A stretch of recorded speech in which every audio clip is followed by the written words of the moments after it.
그 계시라는 말은 아포칼립시스라는 말을 쓰게 됐거든요. 이거는 뭔 얘기냐면 감추인이라고 하는 아포라는 말하고 드러냄, 벗겨냄을 나타내는 칼립시스라는 말이 이게 두 개가 하나가 돼가지고 아포칼립시스라는 단어를 쓰게 됩니다. 그 말은 뭔 말이냐면 감춰진 것이 드러난다라는 그런 뜻을 가지고 있습니다. 근데 이미 하나님의 계시는 이루어졌습니다. 감춰주신 하나님이 우리에게 자신을 이렇게 드러내 보여주셨습니다. 어디서? 예수 그리스도 안에서 내가 이런 하나님이다 라는 것을 보여주셨어요.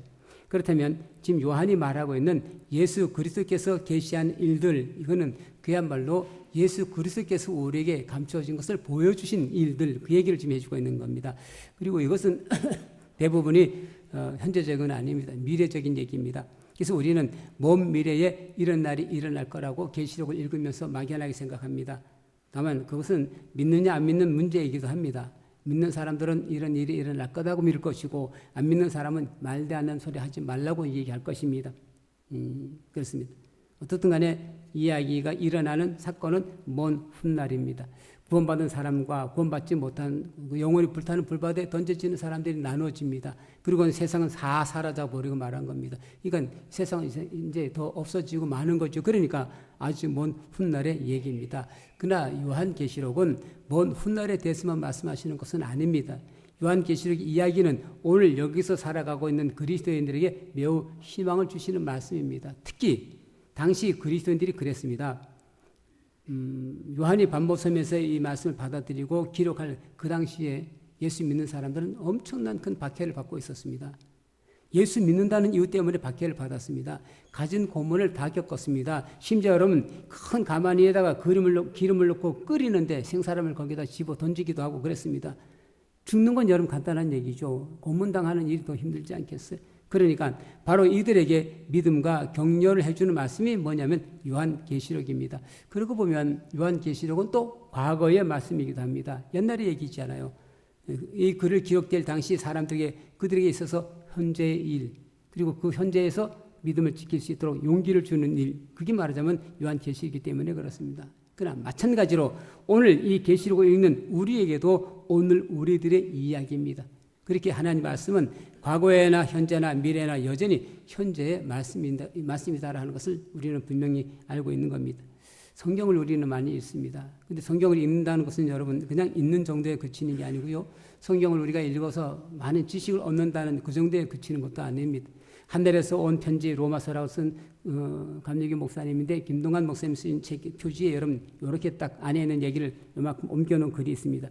성경을 잘 모를 때에는 성경의 내용을 양적으로 섭취하는 통독 혹은 다독이 권장됩니다. 그러나 이 단계가 지나면 성경을 질적으로 읽어야 합니다. 이렇게 질적으로 읽는 것을 우리는 정독이라고 부릅니다.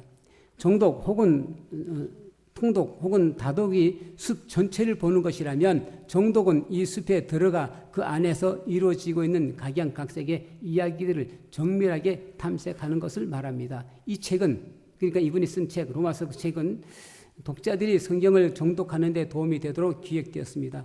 성경 정독을 통해 성경 안에 감추어진 부화, 곧 하늘 가는 길을 발견할 수 있기를 바랍니다. 그렇게 됐어요. 이때 하늘 가는 길이라는 말은 이분이 만들어낸 얘기가 아니라 존 웨슬리가 여러분 외쳤던 내용입니다. 존 웨슬리는 늘 하늘 가는 길을 찾으려고 애썼습니다. 그리고 그 하늘 가는 길을 찾았는데 어디서 찾았느냐면 성경에서 찾았습니다. 그래서 오로지 성경에 박힌 사람, 그래서 웨슬리의 별명이 뭐냐면 한 책의 사람, 성경의 사람 그렇게 불렸습니다.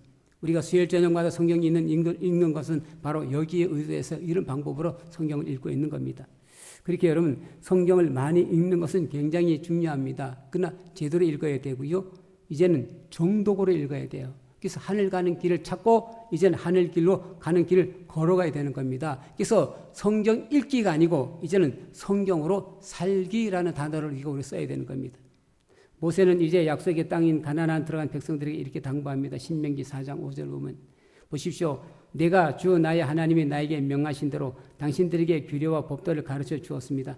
당신들이 들어가 차지할 땅에서 당신들이 그대로 지키도록 하려고 그렇게 가르쳤습니다. 라고 됐습니다. 왜 가르쳤다고요? 이제 그들이 약속의 땅에 들어가게 되는데 그 땅에 들어가면 그렇게 살라고 가르쳤다라고 말씀하셨습니다. 그래서 성경을 많이 아는 것이 지혜의 지식이 아니고 성경 말씀대로 사는 것이 지혜요 슬기라고 그렇게 여러분 신명기 4장 6절에 말씀하고 있습니다. 성경은 이렇습니다. 우리가 예수 그리스도를 믿기 전에는 예수 믿어야 된다고 우리에게 가르칩니다. 그리고 예수 그리스도를 믿었으면 예수 그리스도를 믿는 사람으로서 살아야 된다고 우리에게 가르치는 것이 성경입니다. 그러니까 예수 믿기 전이나 예수 믿은 후나 예수 믿고 예수 그리스도를 믿는 사람으로 살아야 된다고 가르치는 겁니다. 언제나 예수 믿기 전이나 예수 믿은 이후나 예수 그리스도께서 우리의 중심이 되는 겁니다. 그래서 오늘 우리가 읽은 본문 3절은 이렇게 말합니다. 이 예언의 말씀을 읽는 자와 듣는 자와 그 가운데 기록한 것을 지키는 자는 복이 있나니 때가 가까움이라. 그러니까 말씀을 읽어야 하고요, 들어야 하고요, 그 말씀을 지켜야 되는 겁니다. 물론 요한은 이 말씀을 예언의 말씀이라고 그렇게 했습니다. 예언의 말씀이라는 얘기는 현재와 장차 미래에 일어날 어떤 그런 역사적인 종말로 내다보는 그런 형식으로 여러분 기록된 것입니다. 그래서 오늘 여기서 살아가는 우리가 그 말씀을 읽는다고 해도 지킬 수는 없습니다. 그런 일이 우리에는 경험되지 않기 때문에 그렇습니다. 그러나 예언의 말이란 이 예언은 또 다른 의미가 가지고 있는데 그것은 내게 맡겨진 그런 뜻을 가지고 있습니다. 이건 내게 맡겨진 하나님의 말씀이라는 의미가 있습니다. 그렇게 요한계시록은 단순히 먼 미래에 대해서 말씀한 것은 아닙니다. 그것은 구약의 예언자들도 마찬가지입니다.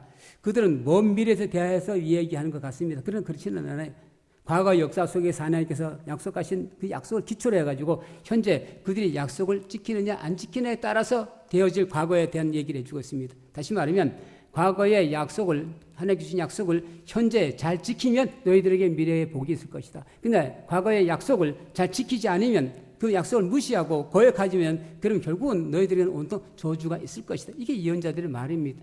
그러니까 하나님 말씀 속에서는 과거와 현재와 미래 모든 것들이 다 그 안에 다 담겨져 있는 얘기입니다. 그러나 중요한 것은 오늘 여기 살아가는 우리들에게 어떻게 살아야 되느냐라고 말씀하시는 것이 이게 성경입니다. 보십시오. 분명히 성경은 우리에게 죄를 회개하라고 하셨습니다. 그래야 죄사함 받는다고 분명히 말씀하셨잖아요. 그런데 여러분 얼마나 회개하셨습니까? 죄를 지을 때마다 잘못했을 때마다 주님 앞에서 가슴 치며 크게 회개하고 있습니까? 분명히 성경은 우리에게 사랑하라고 말씀하셨습니다. 그래서 우리는 사랑해야 된다고 말합니다. 하나님 예수님께서 날 위해 십자가에 달려 죽으셨다고 그렇게까지 나를 사랑하셨다고 말하고 있습니다. 그런데 우리가 그렇게 사랑하고 있습니까? 분명히 위대하게 되고자 하는 사람은 섬기는 사람이 되어야 하고 으뜸이 되고자 하는 사람은 종이 되라고 말씀하셨습니다. 그런데 얼마나 많은 사람들이 위대하게 되려고 발버둥칩니까? 으뜸이 되려고 여러분 얼마나 노력하고 있습니까? 심지어 그렇게 하려고 얼마나 많은 사람들을 아프게 합니까? 사실 성경은 알면 알수록 회개할 수밖에 없습니다. 성경은 읽으면 읽을수록 괴로울 수밖에 없습니다. 어디를 들여다봐도 다른 사람이 아니라 바로 내가 죄인임을 발견하기 때문에 그렇습니다.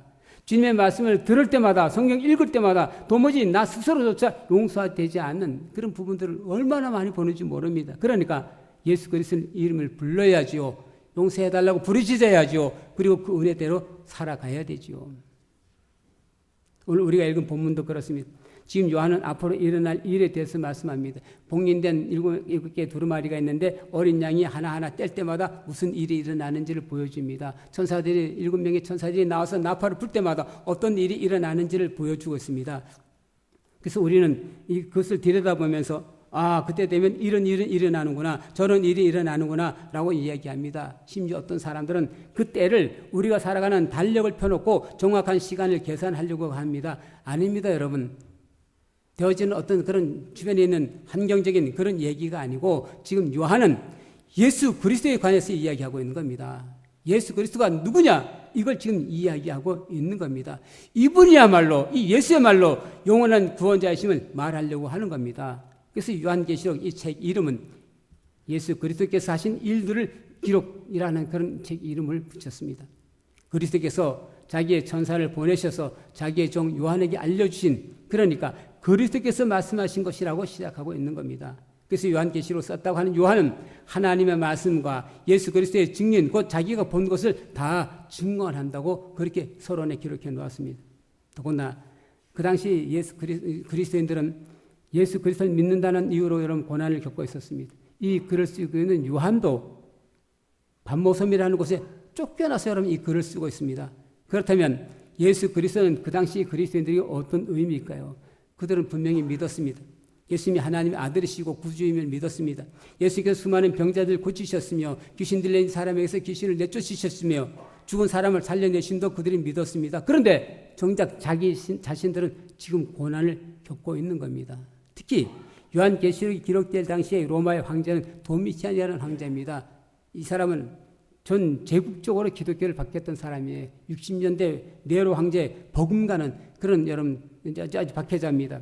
아주 멀리 소아시아라고 말하면 지금 터키 왼쪽 서쪽 저쪽 끝머리 아시아 7교회가 있는 그 지역을 얘기하게 되는데 그 지역에 있는 사람들까지도 박해했던 사람이에요. 도미티안 황제는 자기가 살아있을 때 여러분 시인이라고 추앙을 받기를 받아쳤던 사람이에요. 그러니까 유대 사람이나 기독교인들이 부딪힐 수밖에 없습니다. 그러니까 네로 황제보다 더하면 더했지 덜하지 않은 도미티안 이 황제의 박해 속에서 기독교 신앙을 지킨다는 것은 이미 내가 예수 믿습니다라는 그 자체가 여러분 죽음이었습니다. 그게 그때의 환경이었습니다. 그게 그 당시에 그리스도인들에게 문제는 언제나 질문은 예수님이 누구냐는 겁니다. 예수 그리스도를 믿는다는 것이 어떤 의미냐라고 하는 겁니다. 왜? 생명 걸려 있으니까.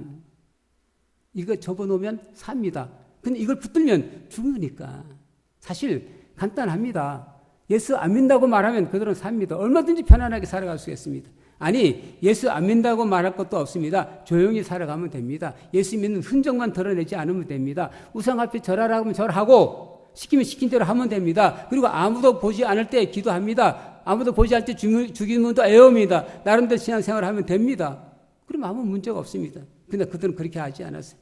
결코 예수님을 모른다고 하지 않았어요. 물론 그렇다고 해서 길거리에 나가서 나는 예수 믿는 사람입니다라고 외치고 다니는 것은 아닙니다. 그러나 그들은 그리스도인이라는 자부심으로 살았어요. 예수 그리스도를 믿음으로 구원을 얻는다는 이 확신 가지고 살았어요. 그래서 믿음을 버리지도 않았고 오히려 그들은 알게 모르게 다른 사람들에게 복음을 전했습니다. 사도행전을 보게 되게 되면 만나는 사람들이 그들이 예수 믿으라고 말했고 교회가 박해가 심하면 심할수록 오히려 교회는 더 부흥되었다라고 성경은 기록하고 있습니다. 물론 다 그런 건 아닙니다. 처음 사랑을 버린 사람도 있습니다. 이단에 넘어간 사람도 있습니다. 환난을 겪고 죽음을 당하면서 신앙을 포기한 사람도 있습니다. 우상 앞에 절한 사람도 있습니다. 예수 그리스도를 믿는 것 같은데 실상은 죽은 사람 같은 사람도 있었습니다. 예수 믿는 건지 안 믿는 건지 그래서 차지도 않고 뜨겁지도 않는 사람들도 있었습니다. 그러나 대부분의 그리스도인들은 믿음을 지켰습니다. 왜 그랬을까요? 그들은 예수 그리스도에 대한 믿음이 있었어요. 예수님이 누구냐? 여기에 대한 자신들이 가지고 있는 확실한 대답을 가지고 있었습니다. 이건 누구도 빼앗아갈 수 없는 그들만의 대답을 그들이 가지고 있었습니다. 그렇다면 예수님은 누구입니까?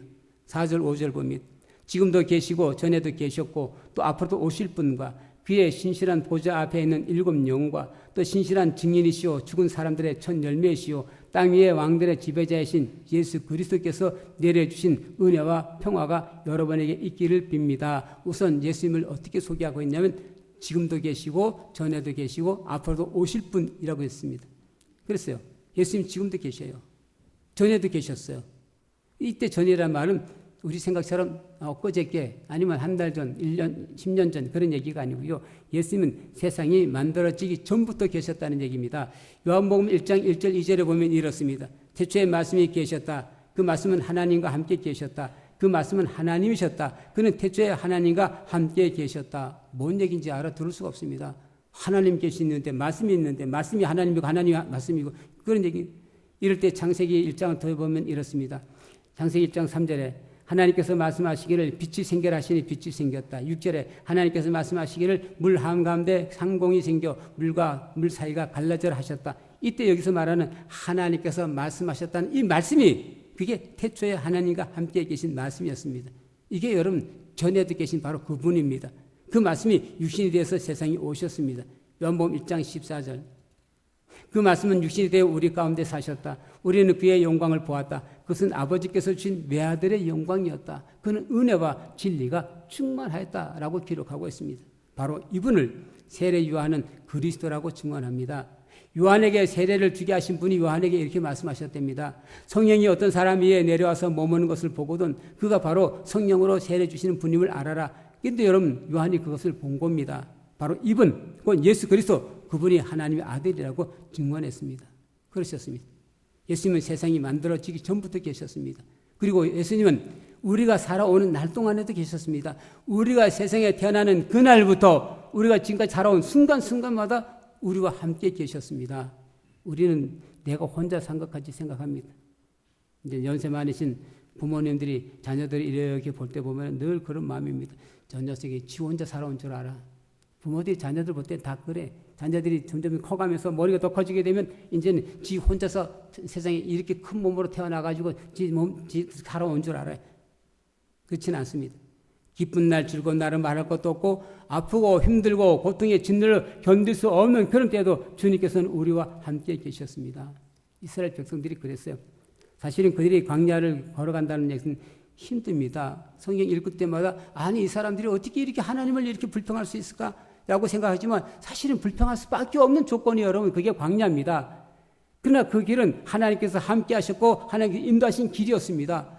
뭔가 여러분 우리가 생각하는 거하고 잘 안 맞잖아요. 우리는 하나님이 함께 계시고 하나님 인도하시면 그 길이 여러분 은혜의 길이고 행복한 길이 될 줄 믿는데 오히려 하나님이 함께 계시고 하나님 인도하신 길이었는데도 불구하고 불평할 수밖에 없는 환경의 길이었습니다. 이해가 안 되잖아요. 그렇다면 하나님께서 함께 계시지 아니하고 하나님께서 그들을 인도하지 않으셨다면 어떻게 될 것 같습니까? 다 죽었습니다. 어쩌면 죽지는 않았더라도 그곳을 지나가지도 못했습니다. 저과 꿀이 흐르는 약속의 땅 같은 건 구경도 못했을 것입니다. 왜? 광야의 길은 하나님의 도움과 인도하심이 없이는 결코 건너갈 수 없는 길이기 때문에 그렇습니다. 우리 삶도 그렇습니다. 우리는 늘 불평합니다. 살아온 날이 너무 힘들고 고통스러워서 하나님께 불평합니다. 제가 힘들고 어려울 때 어디 계셨습니까? 라고 부르짖습니다. 아닙니다. 하나님께서 함께 계셨습니다. 하나님께 인도하셨습니다. 어쩌면 만약 하나님께서 그렇게 하지 않으셨으면 우리는 여기까지 오지도 못했을 겁니다. 다른 사람은 몰라도 여러분 몰라도 저는 그렇습니다. 하나님께서 함께 계셔서 여기까지 살아왔습니다. 하나님께서 인도하셔서 지금 여기 서 있는 줄 분명히 믿습니다. 여러분 이 말은 동시에 이런 말입니다. 하나님께서는 지금도 함께 계십니다. 하나님께서는 지금도 우리를 인도하고 계십니다. 이 말은 동시에 이런 겁니다. 하나님께서 앞으로도 우리와 함께 계십니다. 앞으로도 우리를 인도하십니다. 그렇게 하나님은 언제나 여기 계시는 분이 하나님이셨습니다. 그러면서 예수님은 보좌 앞에 있는 7 영이라고 표현하고 있습니다. 우리는 꽉 이렇게 붙어가지고 이거 다 쪼개냈는데 그게 아니고요. 예수님에 대한 얘기를 지금 해주고 있는 겁니다. 예수님은 7 보좌 앞에 있는 7 영입니다. 예수님은 신실하신 증인이십니다. 예수님은 죽은 사람들의 첫 열매십니다. 예수님은 땅 위의 왕들의 지배자입니다. 다른 건 설명할 것도 없습니다. 다만 7 영은 아마 궁금할 것 같습니다. 7 영을 요한계시록 5장 6절에 이렇게 기록하고 있습니다. 나는 또 보좌와 내 생멸과 장로들 가운데 어린 양 하나 서 있는 것을 보았는데 그 어린 양은 죽임을 당한 것과 같았습니다. 그에게는 뿔 7과 눈이 7 있었는데 그 눈들은 온 땅을 보내심을 받은 하나님의 7 영입니다. 그러니까 어린 양 뿔이 있는데 그 뿔에 여러분 7 눈이 있다는 거잖아요. 그러니까 이것은 다른 얘기하는 게 아니라 바로 예수님이 그러신 분이라는 건데 이 7 영이라는 말은 예수님께서 영으로 일하시는 것을 얘기해 주고 있습니다. 그래서 세상 구석구석까지 다 보시고 다 들으시고 그리고 일하시는 예수님 그걸 여러분 표현하는 것이 7 영이라는 겁니다. 지금 요한은 7 교회에 보내는 편지를 쓰면서 발신자에 대한 얘기를 해주고 있습니다. 4절에 나 요한은 아시아에 있는 7 교회에 이 편지를 씁니다. 그러면서 예수 그리스도의 이름으로 문안합니다. 예수 그리스도께서 편지를 받는 그들에게 은혜와 평화 주시기를 빕니다. 물론 이럴 때 7 교회라는 말은 단지 소아시아의 7 교회만 의미하지는 않습니다. 이 교회는 모든 교회를 대신하고 있습니다. 그렇게 그들에게 보내는 이 편지는 모든 교회에 보내는 편지입니다. 그러나 그 편지를 받는 교회와 그리스도인들은 그렇게 편안하지 않았습니다. 말씀드렸듯이 박해를 받고 있습니다. 고난을 겪고 있습니다. 계속 예수를 믿어야 될지 말아야 될지를 고민하고 있었습니다. 믿기만 하면 여러분 감옥에 가잖아요. 믿기만 하면 매를 맞잖아요. 믿기만 하면 고난을 다 겪게 되잖아요. 믿기만 하면 죽잖아요. 자, 이런 상황에서 정말 계속 예수 믿어야 될까 말아야 될까? 그들이 고민하고 있는 것은 여러분 그거였습니다. 지금 우리가 신앙생활 하면서 여러분 당하는 이런 고난은 고난도 아닙니다. 그건 아무것도 아닙니다. 그거는 진짜 어떻게 생각해 보게 되면 너무 편안해서 그런 거 아닌가 싶은 생각이 드는 겁니다. 분명히 그들은 자기들이 살아있는 동안에 주님께서 오신다고 믿고 있었어요. 우리처럼 죽어서 이 다음에 주님 오신다 그 생각이 아니었어요. 그들은 자기들이 살아있는 동안에 주님께서 오시고 그러면 우리 그 몸들이 전부 공중에서 주님을 만난다고 하는 이런 믿음을 가지고 있는 사람들이 이들이었습니다. 그런데 사람들이 그것도 예수 믿는 사람들이 하나하나 죽어가는 겁니다. 그걸 들여다보면서 저 사람들은 과연 어떻게 된 건가?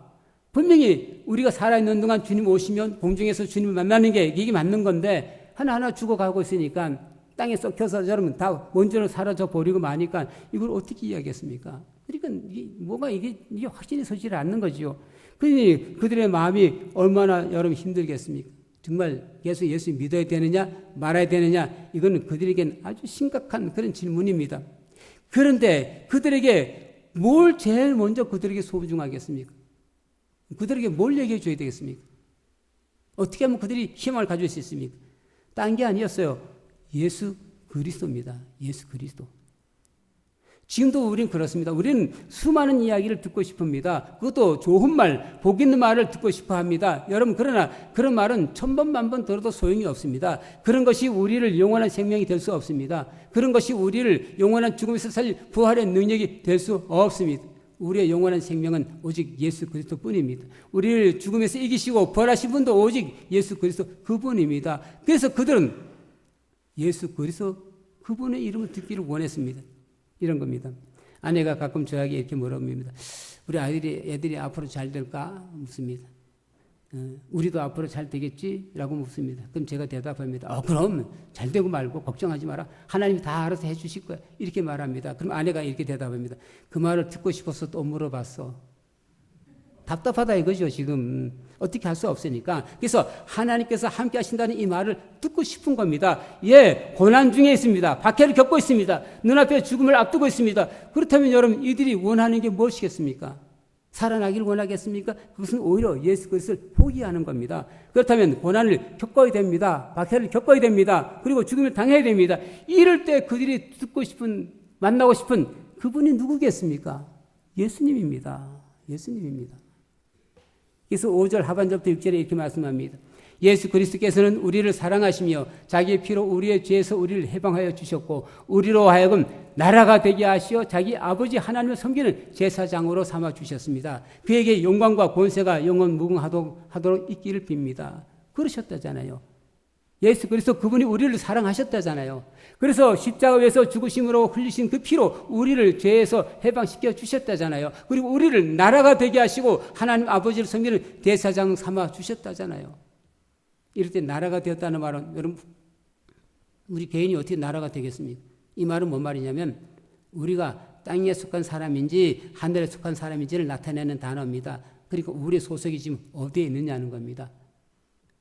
그리고 제사장을 삼으셨다는 말은 이제부터 우리가 해야 할 일이 뭐냐라는 겁니다. 다시 말하면 우리는 하늘나라에 속한 사람입니다. 하나님의 나라에 속한 사람입니다. 우리는 하나님을 섬기는 제사장이 되었습니다. 그러면 그 말을 듣고 고난받는 그리스도인들의 마음이 어떨 것 같습니까? 박해받고 아파하고 고통당하고 감옥에 들어있는 이 사람들이 이 말씀을 들으면 그 마음들이 어떻겠습니까? 어쩌면 아무 감정도 뜨거움도 없는 그렇게 듣고 있는 우리 같겠습니까? 무슨 말인지도 모르고 집안일이나 이런저런 걱정하고 있는 우리 같겠습니까? 박해를 겪고 있어요. 감옥에 갇혔어요. 매를 맞고 있어 온몸이 상처 투에 어쩌면 죽음의 자리를 갖고 있는 사람도 있을 것입니다. 그럴 때 그들을 사랑하시는 예수님의 이름을 들었습니다. 그들을 사랑하셔서 그들을 위해 죽으신 예수님의 이름을 들었습니다. 그렇게 예수 그 이름이 그들에게는 복음이었습니다. 박해를 겪는 이들에게 고난을 겪는 이들에게 감옥에 갇혀있는 이들에게 매를 맞는 이들에게 죽음을 향해 걸어가는 이들에게 예수 그리스도는 복음이었어요. 왜 그랬을까요? 살아날 수 있다는 희망 때문에? 어쩌면 주님이 오시면 기적적으로 우리 다 살려줄 거라고 하는 믿음 때문에? 아닙니다, 여러분. 죽을 수 있기 때문입니다. 예수 그리스도를 믿는 믿음으로 죽을 수 있기 때문에 그래서 예수 그리스도 그분은 그들에게 복음이었어요. 그리고 그들은 봤어요. 우리 개역 성경은 별로 이게 잘 못 느끼게 되는데 7절이 그렇습니다. 이건 세번역이나 공동번역으로 한번 더 돌아가시면 한번 읽어보십시오. 보아라, 그가 구름을 타고 오신다. 눈에 있는 사람은 다 그를 볼 것이요 그를 찌른 사람들도 볼 것이다. 땅 위의 모든 족속이 그분 때문에 가슴을 칠 것이다. 보아라, 그가 구름을 타고 오신다. 이걸 그들이 본 겁니다. 구름 타고 오시는 주님을 본 겁니다.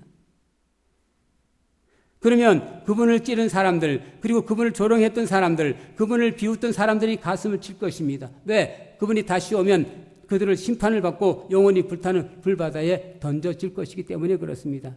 그러나 여러분, 우리는 환호를 올릴 것입니다. 우리는 예수 그리스도 그분으로 말미암아 영원한 생명을 얻었기 때문에 그렇습니다. 사랑하는 성도 여러분, 이제 우리의 과거가 어떻는지 아무런 상관이 없습니다. 그래서 오늘 여기 살아가는 우리의 아픔도 고통도 슬픔도 여러분 이게 문제가 되지 않습니다. 이제 우리는 그분의 죽음을 짊어진 사람입니다. 이제 우리는 자기 십자가를 지고 그분을 따라가는 사람입니다. 분명한 것은 영원한 하나님의 나라가 있다는 얘기입니다. 그리고 우리는 그 나라를 향해 가고 있다는 것입니다. 그래서 우리는 예수 그리스도 그 주님께서 과거에나 지금이나 앞으로 언제나 여기에 계시는 분이신 줄 분명히 믿습니다.